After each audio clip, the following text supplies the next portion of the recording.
welcome back to the live stream from the Blockchaingers Hackathon 2018, coming at you live from Groningen. We are now joined by Vinay Gupta. Vinay, welcome. Hi, how's it going? And I have to start up by admitting that I'm a huge fan, so I'm a little bit starstruck to be here at the same table with you. Man, you're easily impressed. I wouldn't say that too quickly, because as soon as I got interested in Bitcoin and blockchain, most of that was technical stuff that I could find, and you were one of very few first people that I came across to consider the larger impact on society, on ecosystems, etc., and actually formulating ideas and hypotheses around those that resonated with me. So that's a very personal point of view, of course, but still, I'm very happy to have you here. I'm glad you found that stuff useful. Yeah, and I'm very happy for all the participants that they get to interact with you this afternoon too, because there's still a lot of extra knowledge needed to get all these teams to enhance to the next step. The thing I wanted to talk with you about is the tagline of this blockchain hackathon: co-creating the new operating system of society. That kind of is based on the assumption that our current society has an operating system. What are your thoughts on how the world works right now? Do we have such a thing? Oh yeah, I mean, we definitely have an operating system. I think we're still basically operating on the Viking model. The Viking model. The Viking model. So what you call capitalism was built directly on top of what you call colonialism, and what you call colonialism is basically turning up in boats and stealing everything that isn't nailed down, which is basically the Viking business model. So the Vikings invade the UK in 1066, right? And that invasion basically replaces the English aristocracy with the Vikings, and then after a while the Vikings kind of begin to feel a little bit bored and restless, and they start another round of raids, but this time we call it the British Empire. Right? It's a very, very simple model of history. Kind of assimilated. And then all the kind of banking infrastructure and so on that we have now dates back to the colonial model. So if you think of basically capitalism as colonialism, colonialism just means Vikings, it's very easy to understand why we have this take, make, waste cycle, because the entire thing is based on kind of a 1,000, 1,500-year-old kind of sea piracy kind of model. Right. Does that apply to the entire world? Yes. So Vikings also kind of had their influences on East Asia and... Oh sure, I mean, in as much as the British invaded 180 countries, right, and set up the basic framework of global trade that we have today. So, the operating system that we're in is basically you turn up in boats and steal things, and then slowly we've kind of rounded off the edges of that, and we've gone for some approximation of a fairer world and fairer trade, but we haven't broken that fundamental foundation, right? The wealth still comes from Africa in boats. When they try and charge fair prices for that wealth, we have a nasty tendency of invading their countries and knocking over their regimes, and we haven't really broken the tie between violence and money yet.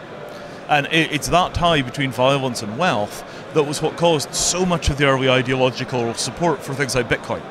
People wanted a currency that wasn't dependent on capitalism, that wasn't dependent on colonialism, that was genuinely issued by free people in a free market. And that wasn't backed by violence per se. Right. And of course, when you actually get to looking at this stuff closely, what you discover is it's all total hippie nonsense, because all of the microprocessors they're using to run their Bitcoin stuff are still manufactured by factories with completely uncertain working conditions in China. All the mining happens in China, and all the electricity burn is wrecking the environment, right? It turns out that you can't just burn a clean spot inside of the world, pretend that everything is perfect, and then ignore the externalities. Which kind of makes sense, because we're standing on the shoulders of giants. We're also stepping along in the footsteps from the ones that were made before. So it's very hard to make a radical change. You can't just draw a line around an organic farm and pretend that the rest of the world isn't there, because every time your kid needs to go to the hospital, they're in an MRI machine that came out the back end of industrial capitalism. You can't get away from the way the world was. And all we can do is not to pretend that we can kind of make these little enclaves where everything is perfect. What we have to do is systemically clean up the historical mess. Right. So, how do we go about that? Well, so, I mean, this kind of, pirate capitalism model that we're kind of evolving out of, a lot of the damage done by that model is that we throw away the information about what's happening on the other end of the supply chain. if you think about, if you ever go to an expensive neighborhood and, through the windows you see these kind of $25,000 handbags, and you sort of look at these things, and the impression that they try and give you is that this object descended from heaven on the wings of elves and was placed directly on its plinth in the bright silver lights, by the hands of angels. And even the angels had to wear white gloves when they handled it, right? And the actual thing was probably made in the Philippines by a bunch of people that were working 60-hour weeks to send their kids to high school, right? And we obscure and we throw away and we obscure and we throw away all of the information, right? If McDonald's had to show you a picture of the actual individual cow your hamburger was made from on the menu, would you like to eat some of Edith 141? That she was really, well, we don't know really where she was, but this is a picture. Nobody would eat meat.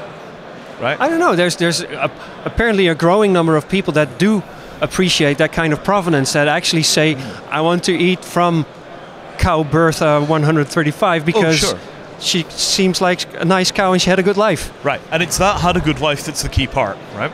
So when I really want to upset people, I ask them, how much would it cost to make a fair trade laptop? And it's probably on the order of 5,000 euros, right? The second question is, who's willing to pay for a fair trade laptop? That's a difficult one. Yeah. Almost nobody, right?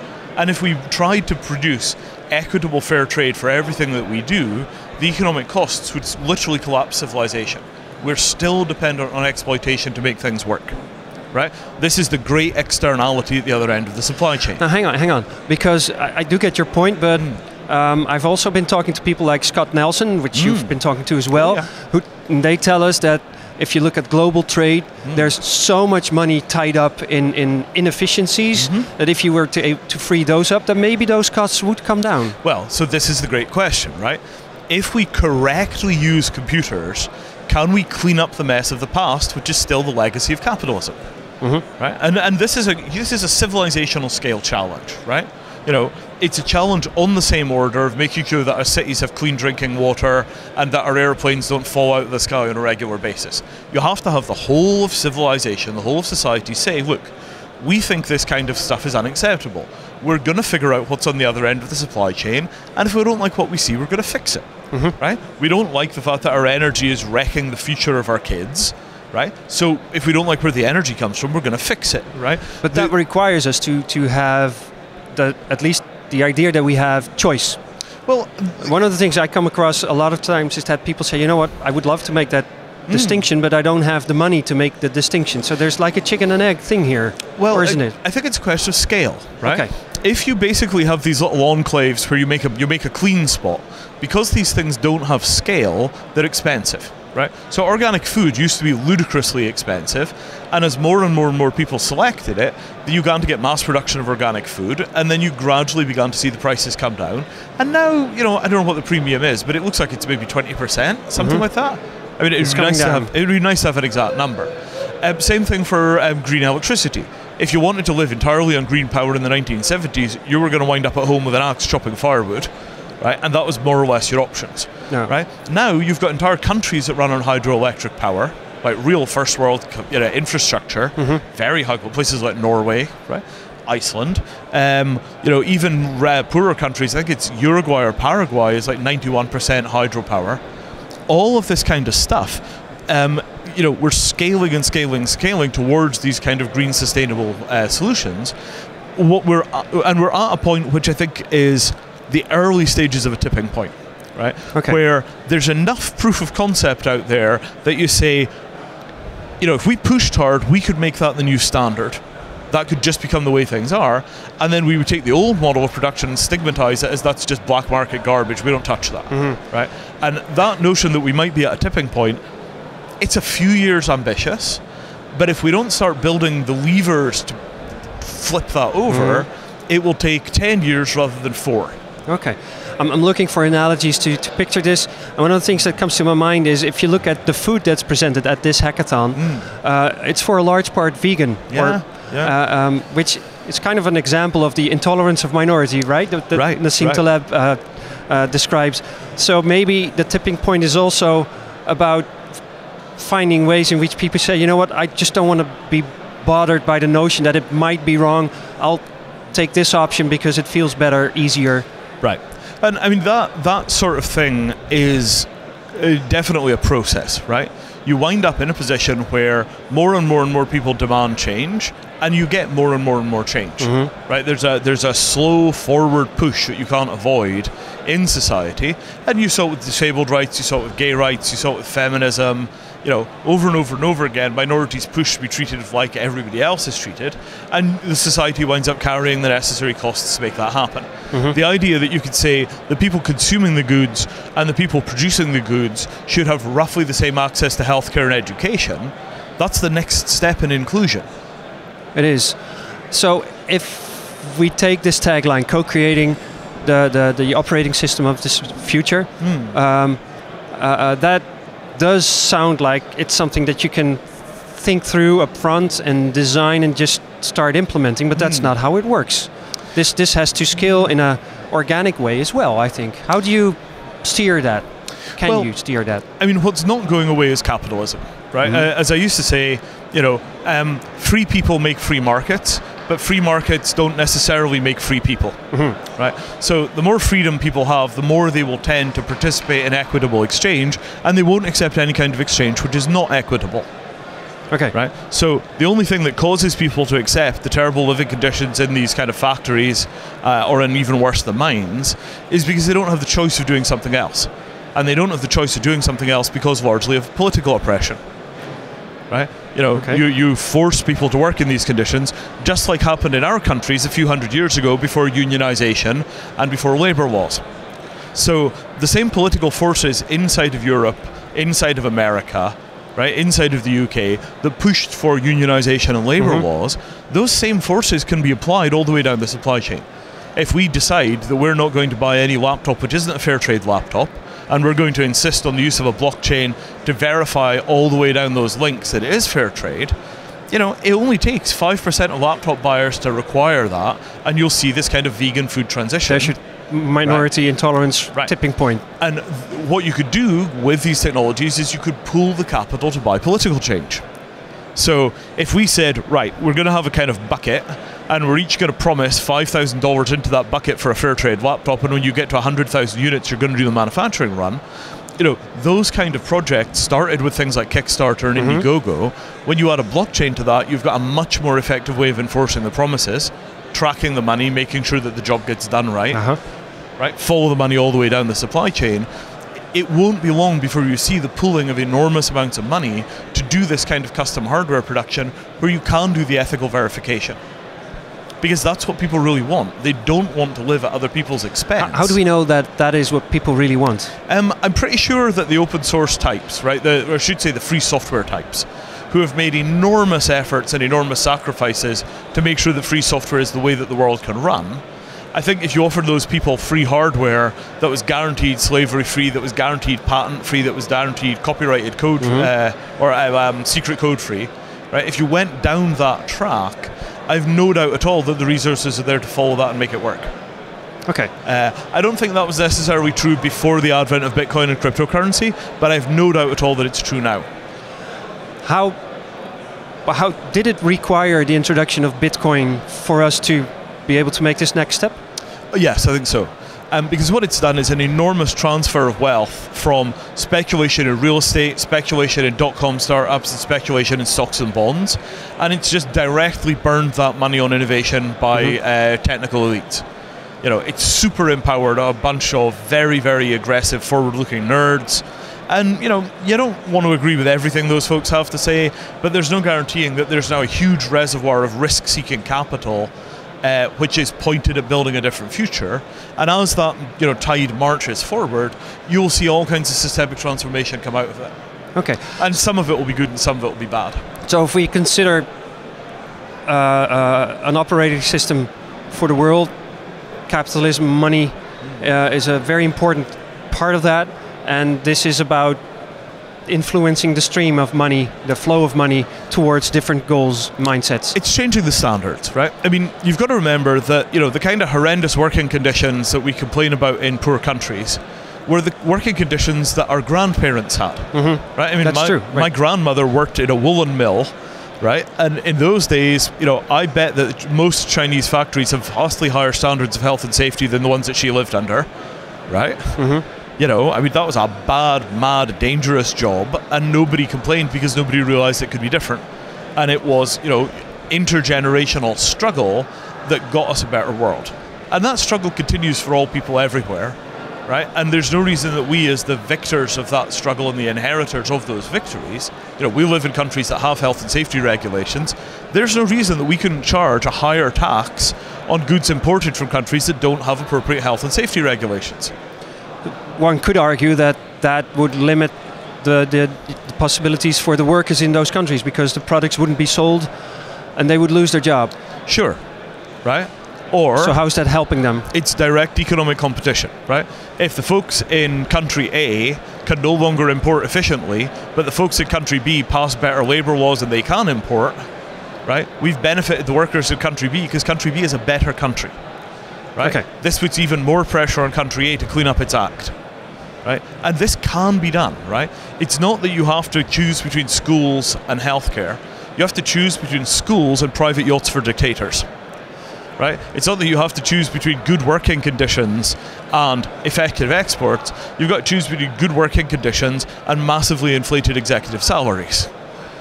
Right? It's the skimming of the proceeds of all of this hard work by economic elites with political power that causes the issues. So are you convinced that being able to track the provenance of more and more products, etc., adds a transparency that would eventually reduce those excessive salaries of CEOs that do not actually add that much value? Well, I mean, let's put it this way, right? We've seen this happen with organic food. There is no doubt at all that it's gone from a fringe thing to a mainstream thing relatively quickly. There are a bundle of benefits. It may taste better, it may or may not be better for your health. It's certainly less damaging for the environment by most calculations. There's no denying that we've seen that transformation happen in one area. Fair trade is making very heavy inroads in other areas. It's not as large as it should be, but we're working towards it. The idea that the next thing over the horizon might be slavery-free trade, right?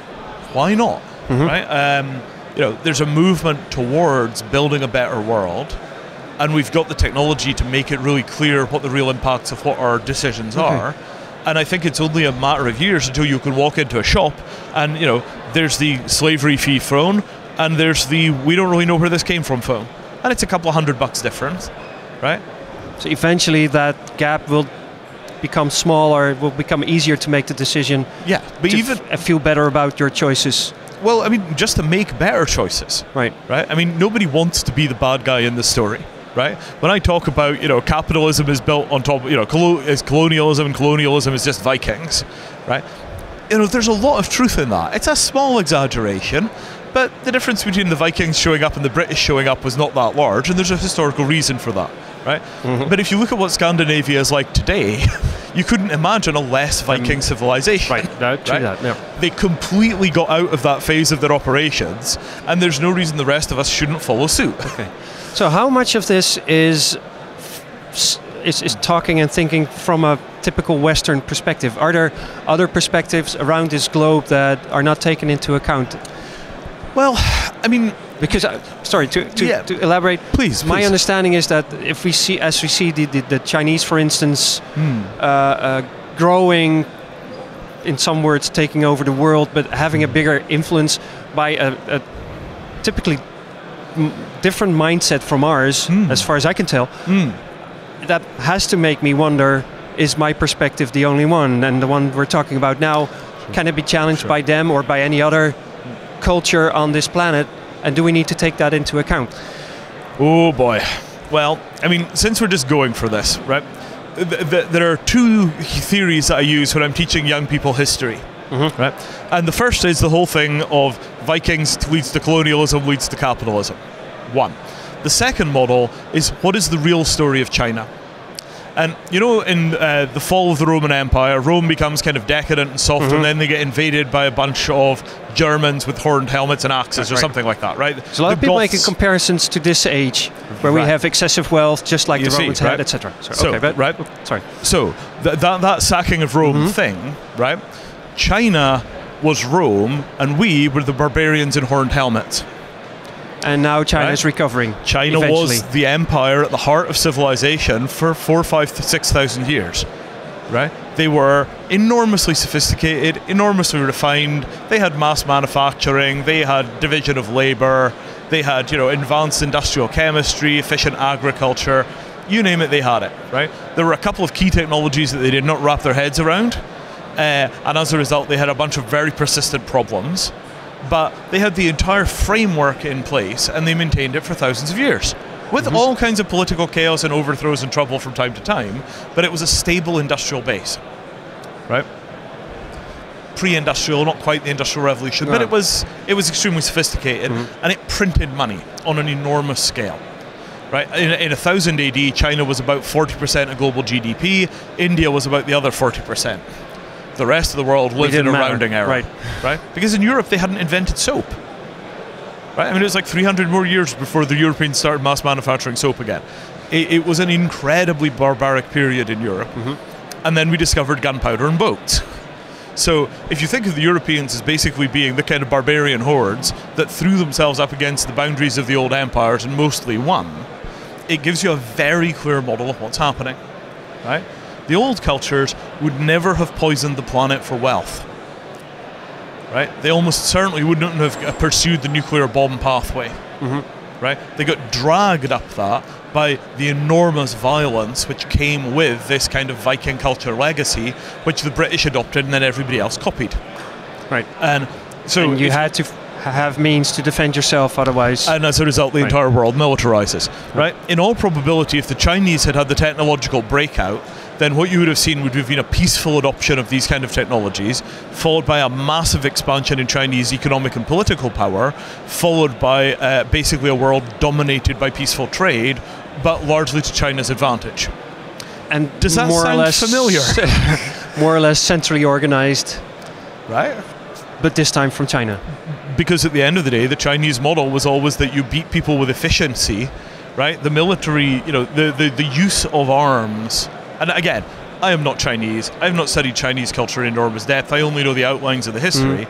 But the strong impression I get is that the Chinese model of the use of the military was it was seen as being kind of the 7th or 8th option rather than being the 2nd or 3rd option. Right. It was much less, there was much less tendency towards this kind of war, largely because they were very short of resources, right? Large population, limited amount of fertile land, not an enormous amount of natural resources per head. When you fought a war, it depleted your country for a century. Right. Because you just didn't have the resources lying around to burn. Whereas if you've got this kind of nomadic boat war thing where you just turn up and steal stuff, you're much more inclined to violence because it's not on your home soil.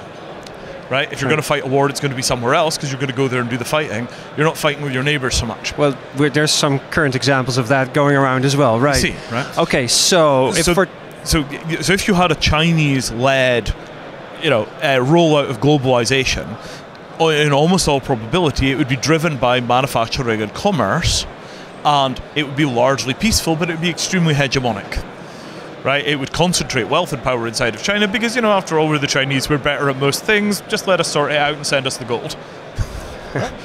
And, there's some consideration there. Yeah, it's a tough game. So there's a lot of talk about China paying for oil in their own currencies instead of dollars. So that's a significant tipping point, maybe. Oh yeah. So, talking about the future and the next operating system for society, it's probably going to take a few more very, very, very violent turmoil, a lot of turmoil, a couple of years, decades maybe, even before we stabilize into a new order. Nobody's really got the stomach for more war. No. Right? I mean, we've got too many television cameras, we've got too much internet, people have done too much traveling.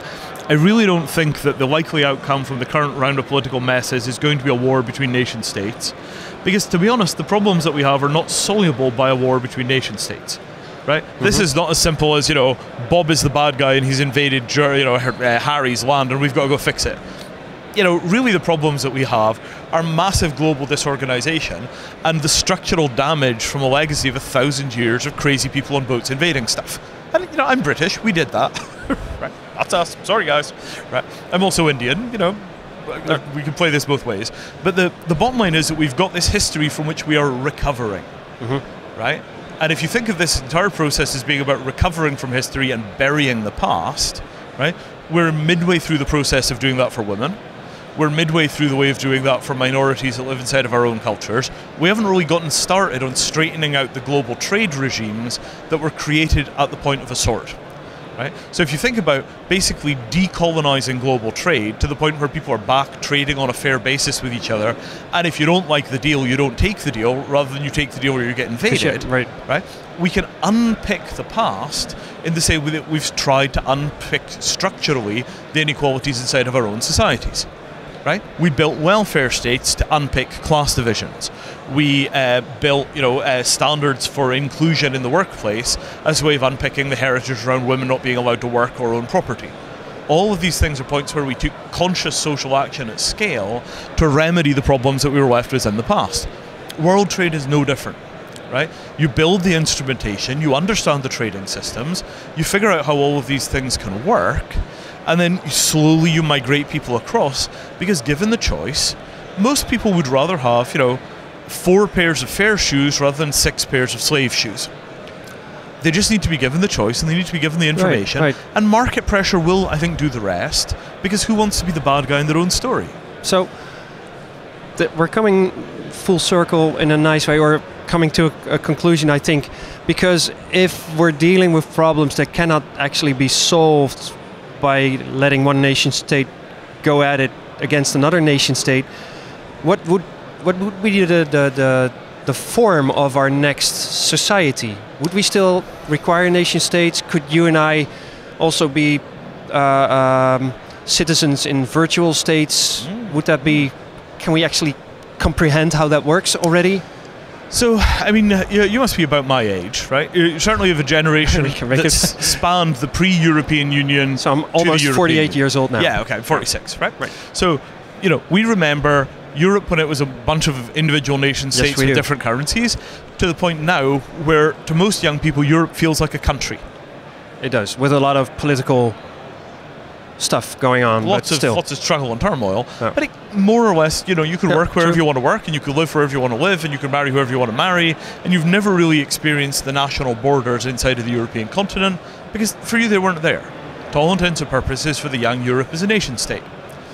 Now, we didn't notice any horrible problems when our nation state was absorbed inside of Europe. Right? Some more nationalist sentiments might disagree, but yeah, but it's not like there were massive riots or people were killing each other in the streets, or suddenly the electricity grid went down and didn't come back up for a year and a half. It was pretty painless, and quality of life afterwards went up. Right? Now, that is not an example of sovereignty collapsing. It's an example of sovereignty being pooled with your neighbours and shared. All of the countries in Europe shared their sovereignty with each other, and it created this nice, equitable, fair, balanced thing that was very successful. And now it's going through another round of teething troubles, but the tensions inside of Europe are caused by the same problems that cause the tensions inside of America or the problems inside of China, and I would say Europe is the least bad form of that problem. Right? Compared to the structural problems inside of America, the European disharmonies are pretty manageable. And they're not trying to be solved with violence. Nobody's even thinking about it. Right? Actually, not physical violence anyway. I mean, finally getting rid of the British might make a lot of people very happy, but it's not being done at gunpoint. So, when we talk about globalization doesn't have to look like the collapsing of sovereignty. It can look like the sharing of sovereignty. So on climate change, or on the eradication of poverty, or on the imposition of some kind of fair trading standard for all of the world's underlying manufacturing, right? There's no reason that stuff has to be some kind of collapse of sovereignty or abrogation of sovereignty. It could be a sharing of sovereignty, right? Okay. If the countries that do most of the heavy industry and the manufacturing, and the countries that do most of the consuming meet and agree, we'd like to extend similar worker protections to our country and your country. Can we have a negotiation and a dialogue about how to do that? You can work forward incrementally over years or decades to get labour protections for the whole world. It's basically the start of the European Union as well. You see. Oh, true. Right? Okay, so it's not that we'll have to go through an apocalyptic change. There's a lot of room for a gradual evolution and an expansion of the victories that we've had in the West in terms of fairness and decency in our societies, that stuff is spreadable. And then possibly, to a large extent, the acceptance of those new models also hinges on new generations not knowing how life was before them. Forgetting, right? Because, I mean, neither you or I have ever gotten on a boat to go and invade somebody else's country and come back with a bunch of sheep and cattle, right? I haven't. It's been a while. I mean, possibly my grandmother's parents, Scotland was a rough place, but, cattle thieving as a way of life is largely a historical fact, and that's largely true for gunboat colonialism. The last couple of wars that were fought in that kind of expansionist mode were probably Iraq and Afghanistan, and in both instances they lost money. And that kind of, boat raiding kind of capitalist expansion, you can only keep that up if you make money on your wars. When you start losing money on your wars, you stop fighting them. Of course. And I don't think you're going to see any appetite in America for more of these kind of wars within 30 or 40 years, because they're just done with it. They tried it, they failed, it doesn't work, they're over it. That's the one thing that seems to come out of it at this point, which is encouraging, I guess. Peace takes over when everybody's too tired to fight. Yeah. And this is what I mean about the lapsing of national will, right? When nobody thinks that another war is in their interests, right, then everybody has to come to the negotiating table and figure out how to improve conditions by pooling of sovereignty, sharing, negotiation, just like it was done for the formation of the European Union. So climate change and the sustainable development goals are the ideal venues for this gradual pooling of sovereignty to create global agreements, enforceable global agreements, on things like carbon emissions and on things like slave-free trade. And you can imagine these global processes rolling out. They're accelerated by the internet, they are facilitated by the blockchain, they're enforced by international treaty, they're enforced by consumer choice. I think there's every possibility that the next round of world history is no longer a story of nation states beating each other with sticks, but it's this, sustained, collective, concerted effort to clean up the mess left by, the last millennia of unfair insanity. And we've all just kind of looked around and be like, okay, are we done with that now? And I think to a large degree we are. Let's hope we are. Well, I mean, you look at this, right? That's your technical talent, right? Actually, it's becoming a lot more diverse than just technical talent. If we look at the team's members, there's a lot more diversity than we had last year. Yeah. So lots of lawyers. That's another. Well, we need those too. Yeah. but a lot of specific domain knowledge in here. Yeah. A better men-to-women ratio. Lots of different nationalities. So how it's many? Not perfect yet, but we're doing fine. Major progress, right? Making improvement. So how many of those teams do you think are building something that is fundamentally unethical versus building something they believe will create a better world? I haven't come across fundamentally unethical projects just yet. I have come across across a few openly commercial projects, which is about as bad as it gets, I think. Right? But if you went back, 50 years, right, you would have had way more stuff that was just like, well, let's buy it low and sell it high, and who cares if we're polluting the environment? The solution to pollution is dilution. The consciousness has really changed in a couple of generations. That's not just happening here, right? That's in America, that's in China, it's in India.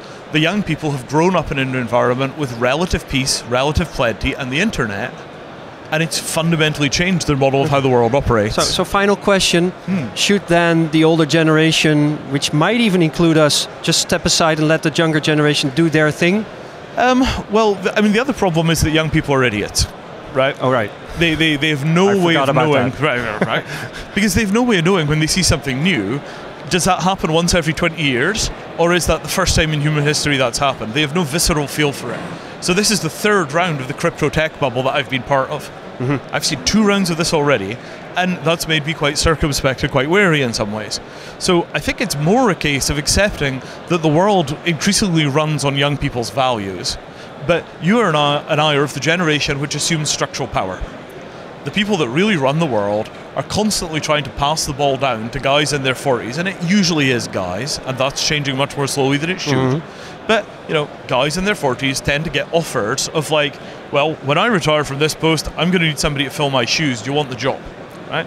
So sell your soul to me. We're getting into the positions where we have structural power, right? I'm here judging these kids' efforts, right? Why am I the one who's judging? Because I'm the one with, well, I shaved it off, but the beard is there virtually.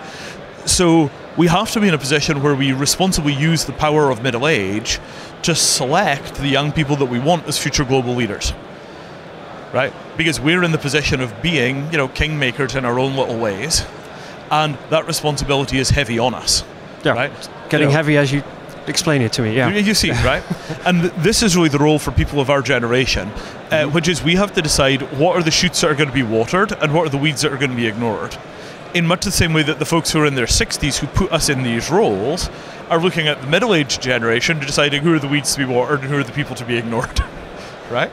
And that process of intergenerational selection, as we figure out who we're going to pass the privileges we have on to, we just need to be more conscious about doing that. We have to cultivate an aesthetic that says, what kind of people will the future need, right? In the world that we're going into, who will it have been right to sponsor and favour and privilege, and who will we have ignored or neglected? And every day we have to make that choice because you get more email than you know how to answer, and you have to decide what you're going to do. So I think that there's an enormous role for middle age to basically take on the conscious choice of not replicating the errors of the previous generation, and trying to dampen down the worst of the chaos of youth. And we're basically there to broker the transition between the old world and the new world before we ourselves become the old world. It sounds like an inviting challenge to me. I'm very happy to have you here. You'll be doing the rounds, you'll be talking to a number of teams, trying to impart some more wisdom. Here in Jedi mode today, so I'm just running around helping people do the thing. Let's see if we can. So if you're in the tracks and you see Vinay walk around, see if you can catch him, because he only has so much time. Vinay, thank you very much for taking the time to be here. Enjoy your stay here. We'll see you back as a judge tomorrow. Wonderful. And you guys keep watching, because we'll have a lot more of interesting interviews coming up. Stay tuned.